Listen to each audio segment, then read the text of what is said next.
l'histoire des pollutions, c'est l'histoire d'une visibilité et d'une invisibilisation permanente. Souvent, on disait, moi j'ai souvent entendu ça, regardez, c'est beaucoup mieux, on pollue moins à la fin du XXe siècle. Pourquoi ? Parce que regardez, les villes ne sont plus enfumées par la pollution au charbon dans les années 1950. Une grande partie de l'industrie... Ce qui s'est passé à Londres, là. Voilà, le fameux smog londonien dans les années 50, qui va être une sorte de déclencheur. Qui fait 10 000 morts quand même, je crois. Hein, voilà, c'est énorme. Selon les évaluations, il y a eu 10 000 morts. Alors, c'était la reconstruction, la croissance économique qui explose. On n'avait pas assez de charbon. On a cramé un charbon dégueulasse dans des conditions climatiques qui étaient apocalyptiques. Donc là, l'effet a été maximal. Et ça a été, à la suite, les autorités britanniques ont fait voter une des premières grandes lois pour assainir l'atmosphère urbaine, etc., des villes, etc. Donc, vous savez, le charbon a disparu.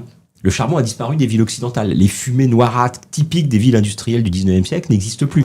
Mais en réalité, donc la pollution n'a pas disparu parce que le charbon a disparu. La pollution ne cesse de se déplacer. Au moment où le charbon a disparu, les consommations de charbon ont explosé. Sauf que c'est l'histoire toujours d'un déplacement de la frontière. C'est-à-dire que le charbon est moins consommé en Europe occidentale, mais il est consommé massivement en Chine et bien plus que l'on ne consommait en Europe occidentale pour répondre au marché européen. C'est-à-dire qu'on consomme du charbon indirectement dans les objets qu'on consomme. C'est pour ça que je dis qu'il y a un déplacement.